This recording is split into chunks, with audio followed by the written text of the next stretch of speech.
saja. Nah, setelah itu mbahnya ngampiri saya untuk tata cara untuk penyembelihan burung gagaknya itu tadi.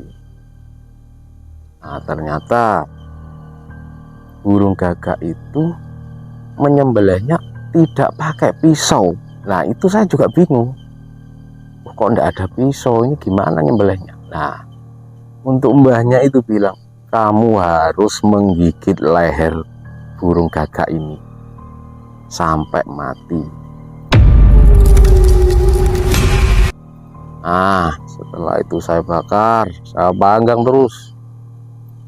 Nah, sampai mendekati matang terus saya panggang. Nah, setelah matang baru saya menawarkan, sate gagak, sate gagak.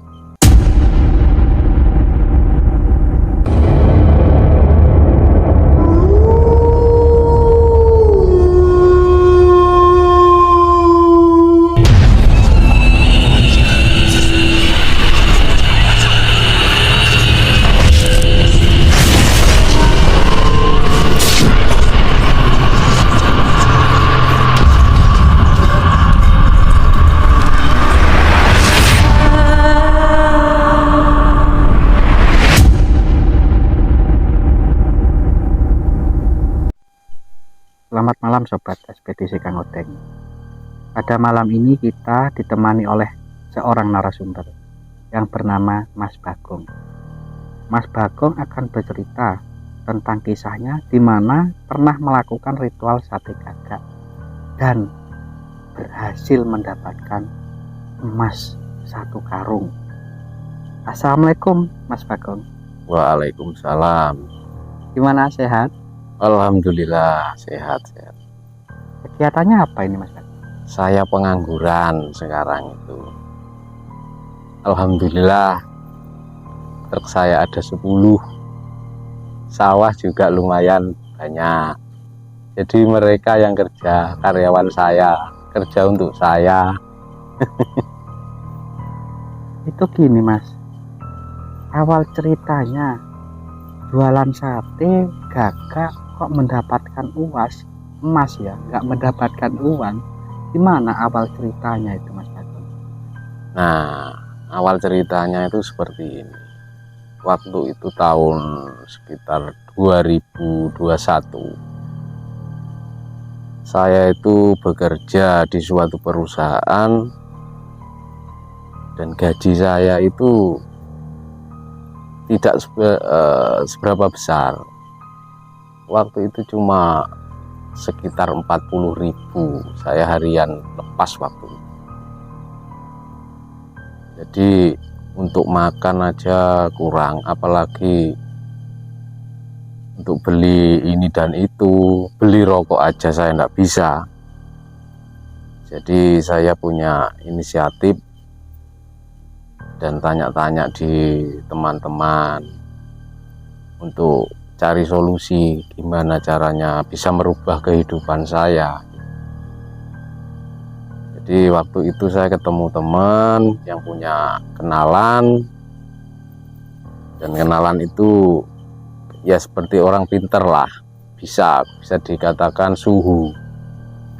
Jadi terus saya itu konsultasi sama teman saya untuk menemui orang tersebut. Nah, waktu menemui orang tersebut, saya bertanya dan saya menceritakan tentang kehidupan saya sehari-hari. Nah, waktu itu orang tersebut kasih solusi untuk melakukan ritual jual sate gagak. Seperti itu awalnya. Dan untuk biaya semuanya itu enggak sedikit.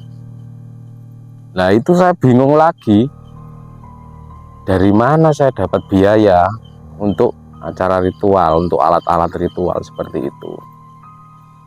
Jadi saya mengumpulkan teman-teman saya seperjuangan yang kerja di perusahaan, yang sama-sama gajinya itu enggak seberapa besar. yang harian lepas seperti saya itu. Jadi saya kumpulkan, saya musyawarah dengan teman-teman gimana caranya bisa mendapatkan biaya untuk ritual jual sate gagak.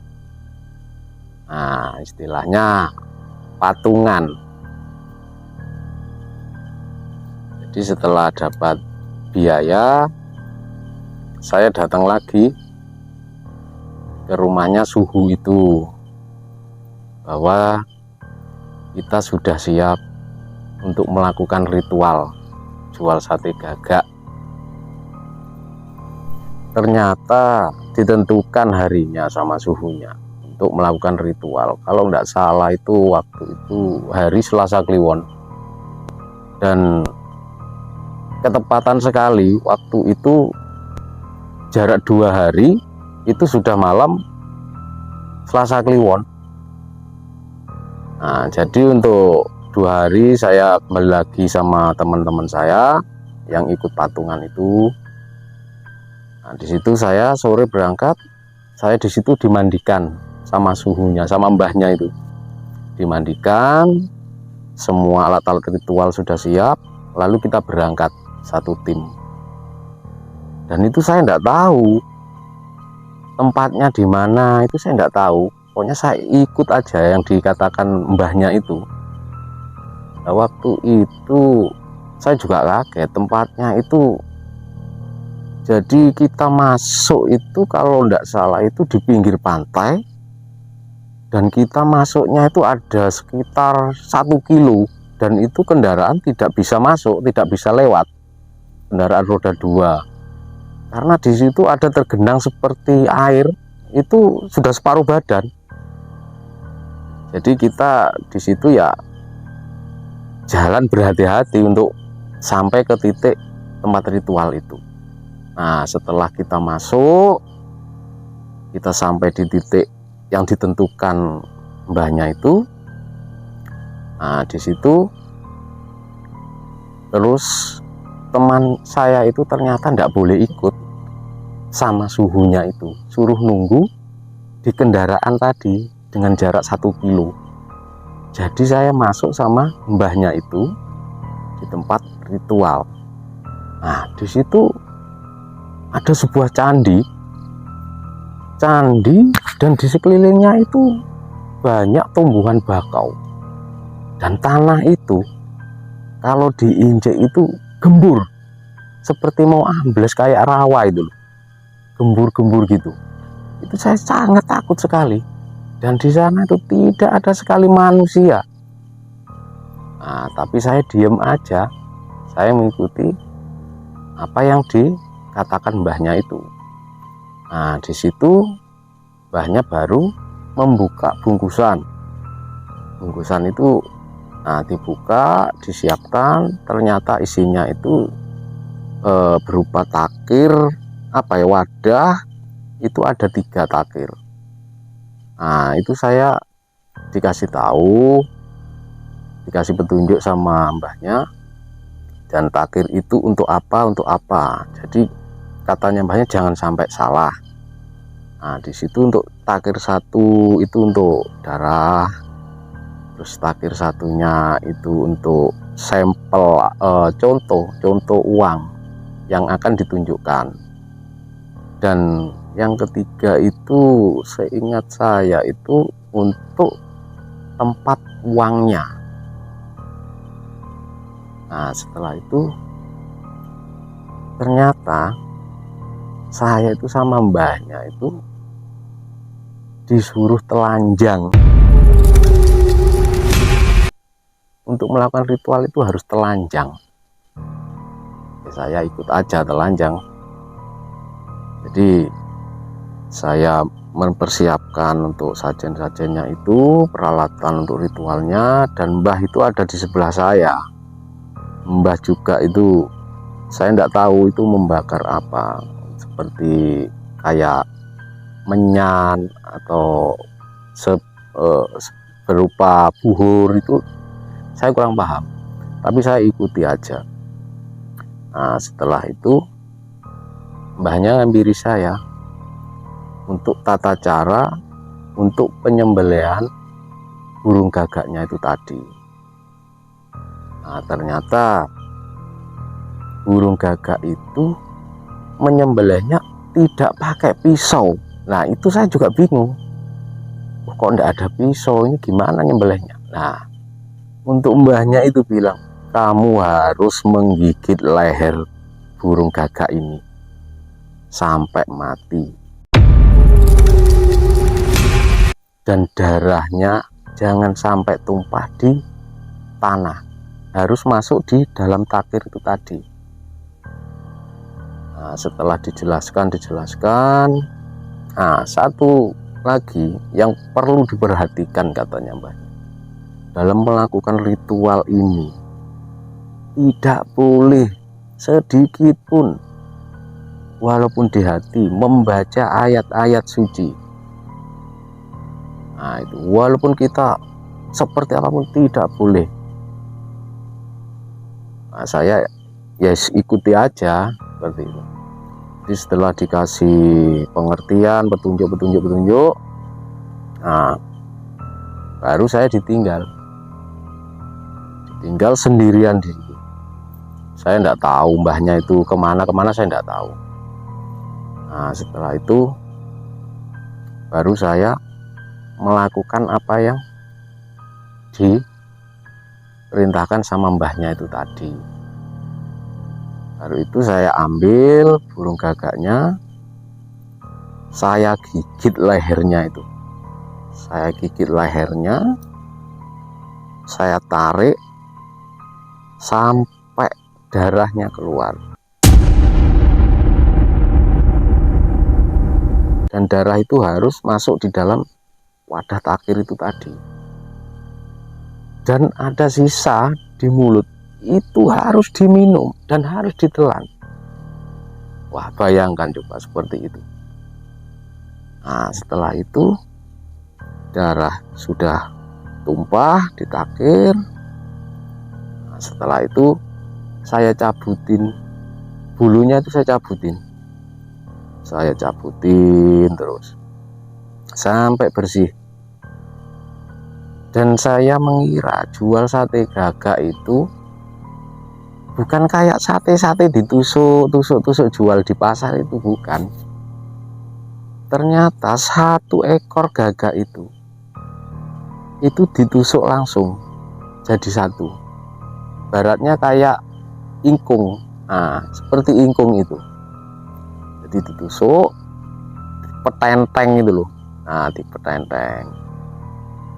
Di situ kan ada takir 3, kalau nggak salah itu ada cowek, tempat membakar arang itu, dan sudah disiapkan juga untuk bahan bakar seperti bensin untuk membakar arangnya. Kan sulit arang itu untuk dibakar. Nah, setelah selesai untuk proses burung gagaknya, saya menyiapkan arang, saya nyalakan sampai jadi bara. Nah, sampai jadi bara, terus saya disuruh baca-baca mantra yang diberitahukan ke saya sebelumnya, sebelum kita menawarkan ke makhluk-makhluk tersebut. Nah, setelah itu saya baca mantra yang diberitahu ke mbahnya. Nah, pertama baca mantra 1, saya harus melihat bumi, dan kedua mantra harus saya lihat ke langit. Dan setelah itu selesai, baru saya panggang untuk gagaknya itu tadi sampai siap, harus matang. Kalau belum matang tidak boleh ditawarkan. Saya juga tidak tahu kalau belum matang ditawarkan seperti apa, saya juga tidak tahu. Pokok perintahnya harus sampai matang, siap konsumsi istilahnya. Nah, setelah itu saya bakar, saya panggang terus. Nah, sampai mendekati matang terus saya manggang. Nah, setelah matang baru saya menawarkan, sate gagak, sate gagak, sate gagak, sate gagak.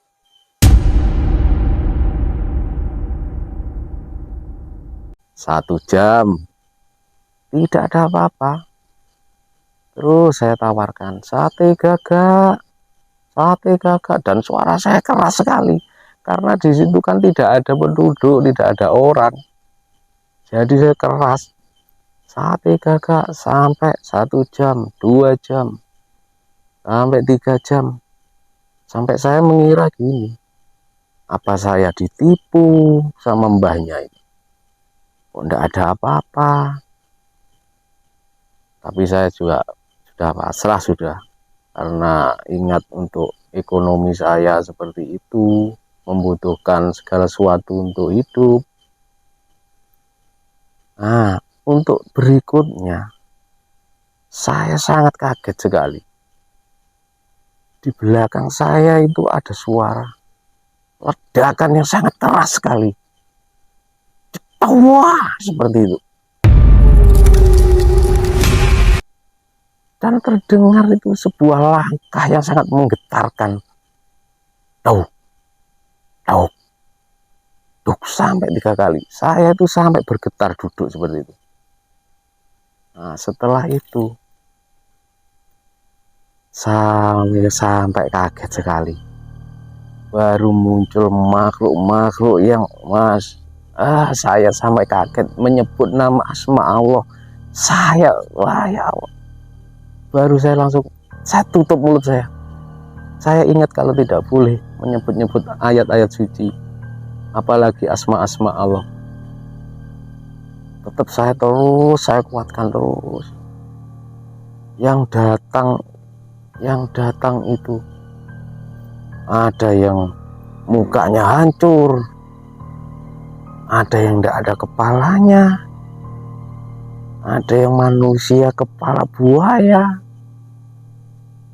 ada yang diem aja cuma minta. Tapi saya tetap menawarkan, dan saya angkat untuk contoh atau sampel uang tadi yang ada di takir yang kedua tadi. Ternyata makhluk tidak semuanya itu tahu apa yang kita inginkan, hanya makhluk-makhluk tertentu. Ada satu makhluk yang mendekat, dan itu makhluk-makhluk yang tadi datang seperti. Dan makhluk itu yang manusia berkepala buaya tadi. Nah, waktu itu dia mendekat, dan saya kasih contoh untuk uangnya sama panggangan burung gagak tadi.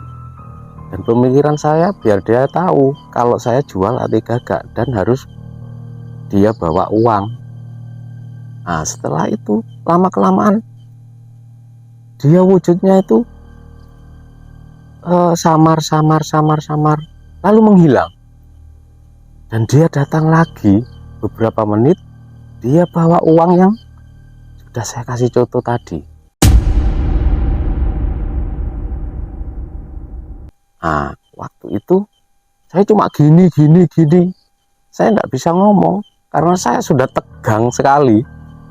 Nah, waktu itu dia kasih uang yang dia bawa tadi, dimasukkan ke takir tempat uang yang sudah disediakan tadi. Dan takir itu besar sekali, khusus untuk uang yang makhluk bawa. Nah, setelah itu saya mikir lagi, kok masih sedikit. Nah, saya cuma gini lagi. Nah, itu dia hilang lagi.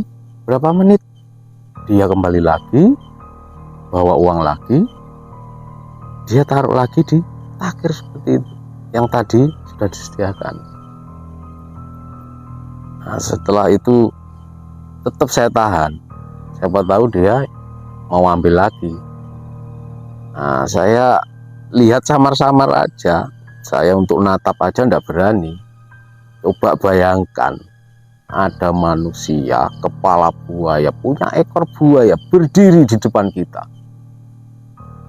Wah, ndak bisa membayangkan. Tapi saya kenyataannya ada seperti itu. Setelah saya lihat sedikit-sedikit, saya mendongak di raut-raut ekspresinya sudah mulai mau ngamuk. Mungkin dia punya pikiran, kok sudah kasih uang tidak dikasihkan untuk yang dagangan satenya itu. Nah, setelah itu saya kasihkan untuk dagangan sate gagaknya itu. Langsung saya ambil, sudah itu saya ambil, saya lari sekencang-kencangnya itu sampai saya teriak-teriak, wah mbah mbah mbah itu. Sudah jauh, jarak sekian meter saya baru sadar kalau saya itu telanjang. Ternyata baju saya ketinggalan di sana. Aduh, mau kembali sudah takut. Untungnya teman-teman saya yang menunggu jarak 1 kilo tadi ada yang pakai sarung. Jadi saya minta untuk sarungnya untuk membungkus takir yang isi uang tadi. Setelah dibungkus, enggak tahu itu dibacain apa sama suhu-suhunya, baru kita kembali pulang. Setelah sampai di tempatnya Mbah, di situ cerita sudah, Mbah ini harus dikasih ritual lagi. Setelah itu sekitar jam 3 subuh kalau tidak salah itu. Ini pikiran sudah senang dapat hasil, teman-teman juga sudah senang, sudah punya pikiran, wah bisa bayar hutang, bisa beli ini dan itu. Tapi apa yang terjadi? Alangkah kagetnya semua teman saya, ya juga saya sendiri yang melakukan ritual seperti itu, sampai ketemu makhluk-makhluk yang tidak karuan. Ternyata setelah dibuka isinya cuma daun.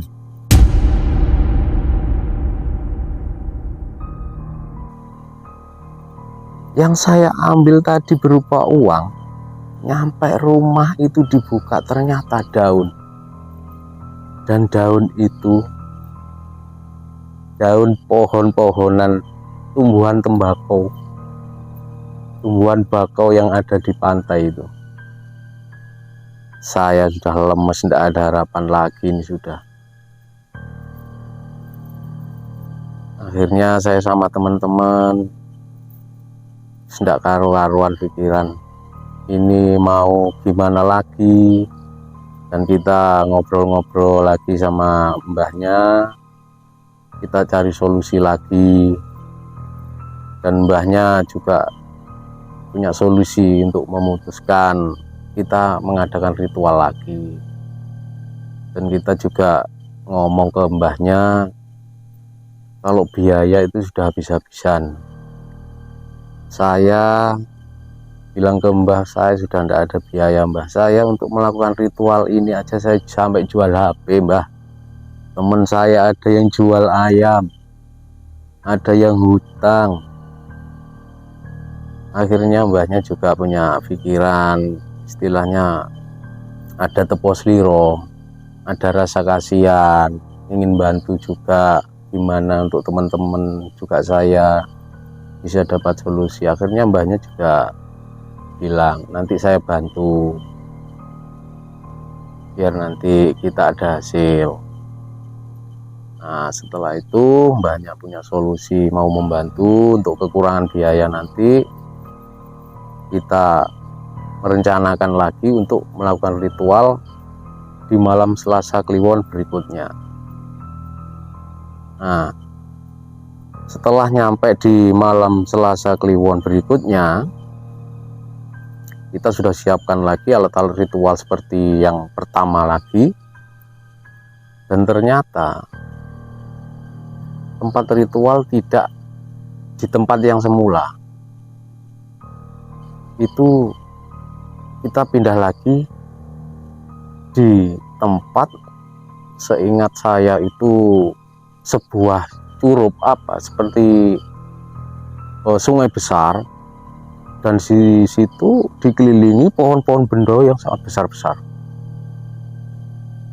dan juga jauh dari perkampungan, dari pemukiman penduduk. Nah, di situ kita sudah nyampe. Tetap seperti semula, untuk teman-teman saya itu tidak boleh ikut, tidak boleh mendekat, dan harus memantau dan menunggu di tempat yang jauh sekali. Jadi setelah semua disiapkan seperti semula,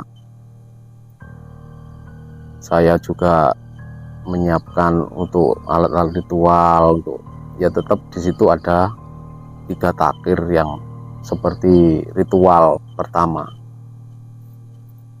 Nah, di situ saya mulai telanjang lagi, telanjang, baca-baca mantra, terus mulai saya untuk menggigit lagi lehernya burung gagak tadi. Nah, saya gigit lagi sampai darahnya tumpah ke takir tempat darah. Nah, setelah itu sisanya harus ditelan lagi. Setelah selesai, saya cabutin lagi. Saya cabutin bulu-bulunya sampai bersih. Baru darah yang tumpah tadi, ternyata itu harus diolesi darah yang sudah jatuh di takir lagi, itu diolesi di dagingnya burung gagak tadi. Nah, diolesi sudah penuh sampai berlumuran darah. Nah, baru saya mulai membakar arang. Sudah saya bakar lagi pasi sampai jadi bara. Saya baca mantra. 1 mantra hadap bumi, 2 mantra hadap langit. Sudah selesai, baru saya mulai memanggang. Sama, jadi untuk memanggang tidak kayak sate-sate dijual itu, ya tetap kayak diingkung itu. Jadi 1 ekor itu langsung ditusuk seperti itu, dipetenteng. Nah, saya panggang terus sampai matang terus. Nah, sekian menit, setelah matang, baru saya mulai menawarkan lagi.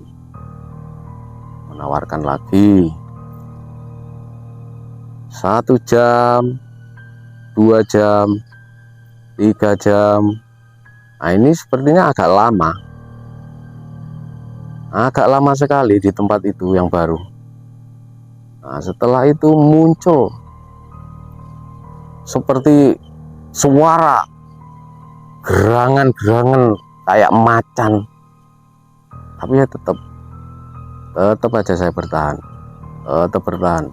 karena saya sudah mengingat untuk kegagalan yang pertama tadi.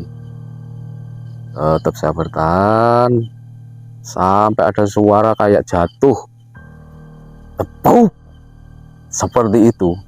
Kagetnya ya ampun, tetap kaget walaupun saya sudah melakukan ritual yang pertama tadi, tapi tetap saya bertahan. Akhirnya muncul makhluk-makhluk lagi yang tidak karu-karuan seperti itu. Sundel bolong, pocong, arwah gentayangan, semuanya hadir. Tambah banyak lagi itu makhluk-makhluk yang tidak karuan wajahnya tuh, yang hancur, yang tidak ada kakinya, yang melayang. Sudah tidak karu-karuan tambah pikiran ini. Tapi tetap saya bertahan sampai ada 1 makhluk yang berani mendekat. Cuma diam, cuma mengatungkan tangan gini-gini aja. Tapi tetap saya kasih contoh, uangnya saya angkat, dan panggangan satenya itu saya ginikan biar dia tahu apa maksud tujuan saya. Nah, setelah itu dia menghilang lagi. Jeda 5 menit, kalau tidak salah 5 menit lah. 5 menit dia datang lagi bawa uang sedikit. Nah itu saya gini-gini lagi. Nah yang satu saya angkat gini, satenya saya gini-gini kan, biar uang itu ditaruh di takir tempat uang yang sudah disediakan tadi. Sebelum dia menaruh uang itu, dia hilang lagi. Datang lagi, tambah gak bawa uang dia itu. Nah ini yang saya bingung, kok tadi bawa uang, kok gak bawa uang kembalinya. Nah setelah itu dia cuma mengangguk-ngangguk gini aja kayak orang mengerti. Nah setelah itu dia menghilang. Waktu saya menawarkan lagi, ada satu sosok lagi di sebelah kanan saya. Saya menengok gini, sate yang saya pegang ini langsung diambil ini. Diambil sama sosok yang hilang tadi, yang mengangguk-ngangguk itu. Langsung diambil gitu aja, lepas dari tangan saya. Saya berdiri, saya kejar. Dan sosok itu bisa menunjukkan uangnya katanya di bawah bambu.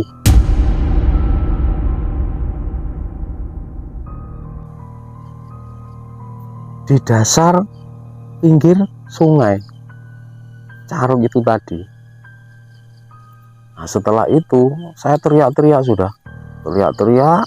Nah, teman saya panggil juga enggak dengar.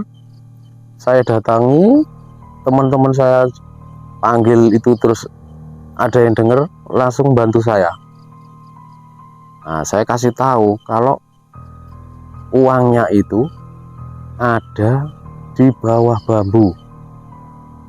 Jadi saya, Mbah, teman-teman saya itu mencari ke sana ke semari, dan ternyata anehnya di bawah bambu itu teman saya menemukan sebuah karung atau kebo, ya kalau bahasa Jawa kebo. Nah di situ kebo itu berisi sebuah padi. Padahal di situ tidak ada yang namanya sawah. Sawah pun padi itu baru nanam semuanya kalau ada. Dan di situ ada padi, coba bayangkan. Mana ada orang bawa padi dibawa di pinggir sungai dan jauh pemukiman. Nah setelah itu mbahnya itu punya inisiatif atau solusi. Sudah bawa aja itu sudah rezeki kita. Mungkin mbahnya sudah tahu kalau tidak dikasih uang mungkin dikasih apa, seperti itu. Jadi kita bawa padi satu kebo itu, kita bawa, kita angkat sampai naik dari sungai tadi, baru kita bawa pulang. Nah, setelah nyampe di rumah, baru sama mbahnya itu diritual di dalam kamar. Kita duduk juga berdoa yang diberitakan mbahnya. Alhamdulillah ternyata kita dapat rezeki. Setelah padi itu dirituali, ditutup sama kain-kain itu, dirituali semua, dibuka, ternyata isinya adalah butiran-butiran emas.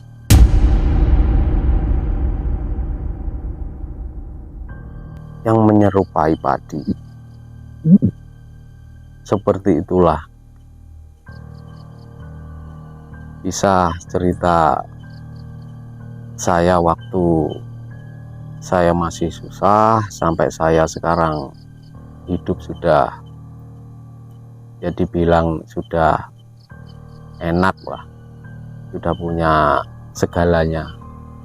Ya cuma kita harus sedikit berusaha. Memang kegagalan jangan sampai kita menyerah. Kira-kira itu emasnya itu sampai berapa kilo itu? Kalau satu karung itu sekitar ada 20 lebih. 20 kilo lebih. 20 kilo lebih itu untuk emasnya. Jadi kita bagi untuk orang 6. Jadi mbahnya jadi tadi yo dapat, saya sama teman saya 4 tadi. Jadi untuk emasnya kita bagi rata. Jadi kan untuk butirannya itu kan kecil-kecil. Jadi kita itu main dengan timbangan biar tidak ada rasa kecemburuan sosial dan harus adil. Seperti itu. Terima kasih atas waktunya Mas, mau Iya. berkenan bercerita tentang pengalamannya. Kita Iya. dari tim Ekspedisi Kang Oteng pamit undur diri. Assalamualaikum warahmatullahi wabarakatuh. Waalaikumsalam warahmatullahi wabarakatuh. Terima kasih.